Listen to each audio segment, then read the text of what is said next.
Assalamualaikum warahmatullahi wabarakatuh. Perkenalkan, nama saya Alfiana Enda Wijayanti Ningtyas dengan NIM 201221108 dari kelas bimbingan konseling Islam 4C.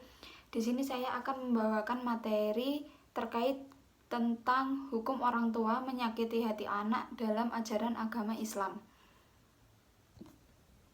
Orang tua memiliki tanggung jawab sangat besar sekali terhadap anak-anaknya, seperti merawat sejak dini hingga lahir ke dunia, mengajari, membiayai, serta menyekolahkan dan mendidik anak agar tumbuh menjadi orang yang baik dan bermanfaat bagi orang-orang di sekitarnya saat anak sudah tumbuh menjadi orang dewasa nanti.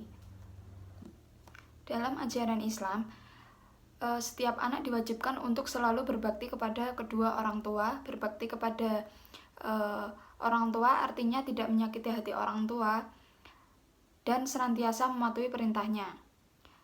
Untuk membuat orang tua menjadi bahagia, anak harus berbakti kepada keduanya. Hal tersebut terdapat dalam firman Allah pada Al-Quran surat Al-Isra ayat 23. Wa qada rabbuka alla ta'budu illa iyyahu wa bil walidaini ihsana imma yablughana indakal kibara ahaduhuma aw kilahuma fala taqul lahuma ufi wa la tanharhuma wa qul lahuma qaulan karima.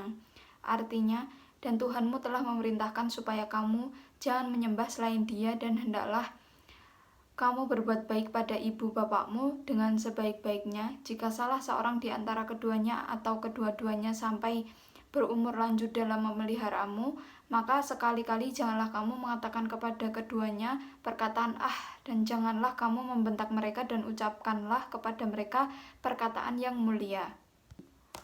Hukum orang tua yang menyakiti hati anaknya. Terdapat sebuah riwayat yang menceritakan tentang seorang yang durhaka pada anaknya. Seorang yang menemui Umar bin Khattab untuk menceritakan sikap anak durhaka dalam Islam yang dilakukan anaknya, dan kemudian Umar memanggil anak tersebut kemudian menegur apa yang sudah dilakukan anak tersebut. Anak itu kemudian bertanya, "Wahai Amirul Mukminin, bukankah anak memiliki hak atas orang tuanya?" Dan Umar membenarkan perkataan anak tersebut sembari menjelaskan jika haknya adalah memilihkan calon ibu yang baik untuknya, memberikan nama baik, dan mengajari tentang Al-Quran. Kemudian anak tersebut berkata, "Wahai Amirul Mukminin, ayahku tidak melakukan satupun dari apa yang Tuhan sebutkan itu. Ibuku wanita berkulit hitam bekas budak beragama Majusi. Ia menamakanku Ju'lan, tikus atau curut, dan dia tidak mengajariku satu huruf pun dari Al-Quran." Umar lalu memandangi orang tua tersebut sembari berkata, "Engkau datang mengadukan kedurhakaan anakmu, padahal engkau telah durhaka kepadanya sebelum ia mendurhakaimu.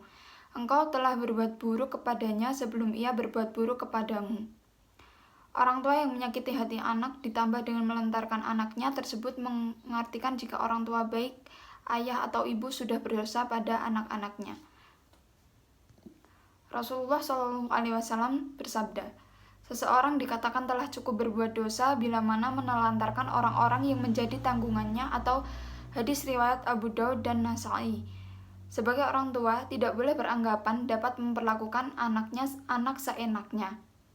Sebab orang tua memiliki tanggung jawab tidak hanya dalam urusan melahirkan, namun berbagai penyebab lainnya di dunia. Segala kebutuhan dan hak seorang anak juga harus terpenuhi, mulai dari kasih sayang, makanan, pakaian, tempat bernaung, dan juga pendidikan anak dalam Islam yang menjadi kewajiban orang tua terhadap anaknya. Nabi Muhammad SAW mencontohkan pada para orang tua untuk mengajarkan ilmu agama dan kebaikan pada anak-anaknya. Beliau melarang keras orang tua berbuat kasar pada anak. Hal ini karena baik buruknya anak sangat bergantung pada pola asuh orang tua. Berikut salah satu sifat orang tua yang tidak disukai oleh Rasulullah. Yang pertama yaitu bersikap kasar dan memaki anak. Sebagai orang tua yang baik tidak boleh memaki anak karena perilaku nakalnya. Jika anak nakal, nasihatilah dengan lembut dan tetap penuh kasih sayang, bukan malah memaki anaknya atau bahkan menyumpahi anak.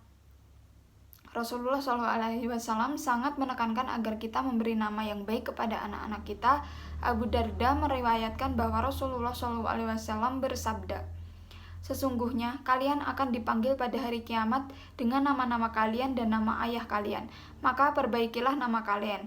Hadis riwayat Abu Daud dalam kitab Adab, hadis nomor 4297. Jadi memaki anak dengan sebutan yang tidak pantas dan bermakna menghinakan anaknya merupakan sebuah bentuk kejahatan. Sekian dari saya. Apabila ada kurang lebihnya saya mohon maaf. Wabillahi taufiq wal hidayah. Wassalamualaikum warahmatullahi wabarakatuh.